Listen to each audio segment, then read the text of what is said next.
The invisible net, how the Tao catches. What force cannot let me ask you something strange but important? Have you ever felt like the more you pushed, the more life pushed back? You took massive action, but the outcome slipped through your fingers. You forced the conversation, and it created distance, not connection. You tried to control the moment, but ended up feeling out of control. This is the paradox we face in a world that glorifies force, but quietly bows to timing. Chapter 73 of the Tao Te Ching, boldness in daring means killing. Boldness in not daring means life. These two may help and may harm. Who knows the reason for what heaven dislikes? This is why even sages find it hard for them. The way of heaven wins well without contest, responds well without speech, comes of itself uncalled, relaxed yet very resourceful. The net of heaven is vast. The holes are large, but don't let slip. Chapter 73 of the Tao Te Ching holds a hidden teaching, one that may be the most important skill you'll ever develop in leadership, performance, or life. It's the art of not forcing, and it's one of the least understood superpowers you can cultivate. Let's explore. The Tao says, boldness in daring means killing. Boldness in not daring means life. The way of heaven wins without competing, responds without speaking, arrives without being summoned, and operates with great skill, though appearing at ease. These are not just poetic phrases. They're powerful instructions for how to live with precision and presence in a world of noise, stress, and pressure. Let's unpack this with a story, one that's simple, but unforgettable. The bamboo and the arrow. Years ago, in a quiet village at the edge of a bamboo forest, there lived two archers. One was bold, powerful, and proud. His arrows pierced targets with force. The other was quiet, patient, and seemingly unremarkable, but his arrows hit their mark just as often. One day, the bold archer mocked the quiet one. "Your style is too slow, too soft. You're lucky, not skilled." The quiet archer smiled and said nothing. Later that evening, they both entered the forest for a private contest, just them, their bows, and the dense bamboo fog. The bold archer charged forward, shooting arrow after arrow. Branches cracked, animals scattered, his breath quickened, but the fog grew denser, and his arrows missed more than they hit. Meanwhile, the quiet archer moved slowly, listening, feeling the wind, waiting for the clearing between branches. When he released his arrow, it landed silently and true. One rushed to hit the target, the other aligned with the target's emergence. Only one returned from the forest that night, and it wasn't the one who forced his way through. This ancient fable reveals a critical distinction, one that Chapter 73 is urging us to feel in our own lives. There's a difference between boldness rooted in force and boldness rooted in trust. In the West, we're taught that fortune favors the bold, but the Tao teaches us that fortune favors the aligned. And alignment doesn't come from charging forward blindly.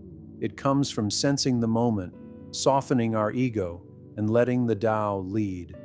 Let's ground this with 3 life areas where Chapter 73 offers transformational wisdom. 1. Timing over force in leadership. Have you ever said something too soon, given advice before someone was ready, pushed a team toward a deadline that only created burnout? The Tao reminds us, responds well without speech, comes of itself uncalled. A powerful leader doesn't overstep their moment. They guide by sensing the readiness of the people, the timing of the group, and when the moment is right, they act, not with domination, but in flow. 2. Surrendering control in healing and performance. You can't force healing, you can't rush transformation, just like you can't yank a flower out of the soil and expect it to bloom faster. The Tao teaches, the net of heaven is vast, the holes are large, but nothing slips through. When you're going through challenge, emotional pain, health struggles, or personal growth, it can feel like nothing's working, but that's when you must trust the larger rhythm. The invisible net is still holding you, even when you can't see it. You're not being abandoned, you're being realigned. But you'll only see it if you stop thrashing in the net and start yielding to the current. 3. trusting the process in relationships. You can't force closeness, you can't beg for love, you can't control how someone receives you, but you can embody the energy you want to create. The Tao says, wields no weapon, but never loses. In your relationships, with your partner, your child, your students, your power doesn't come from pressure. It comes from presence. When you lead with grounded stillness and patient clarity, the right words find you, the right people meet you, and the right opportunities open without being pushed. Let's now weave this into a powerful concept I've shared before, the chain of transformation.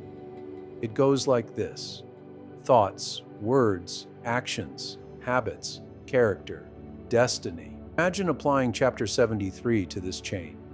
You pause before reacting, thoughts. You choose stillness over ego in how you speak, words. You act from timing, not tension, actions. You build a lifestyle around non-contention and awareness, habits.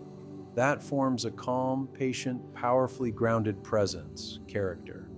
And that character shapes a destiny that is both impactful and effortless. Not because you forced your way there, but because you flowed your way there, and that is power. One final reflection. Can you let the net hold you? In a culture of urgency and competition, this lesson may feel like rebellion, but it's a return to nature.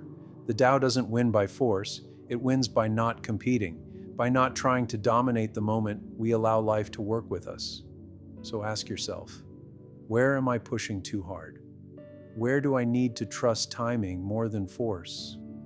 Where can I soften and allow the Tao to work through me? The stillness before speaking ritual. Today, try this before any important conversation, decision, or action. 1. Pause for 3 breaths. Let your nervous system settle. 2. Ask silently, what is the moment asking of me? 3. Let your response arise naturally, not reactively. Do this 3 times today. You'll be surprised how much more accurate and respected your responses become. If you haven't already, like the channel or share this video with someone who pushes too hard, who needs to feel this reminder, who's trying to win by force instead of flow. The invisible net of the Tao is vast, and what's meant for you cannot slip through it. All you have to do is stop thrashing and start trusting. Let the Tao catch what force cannot.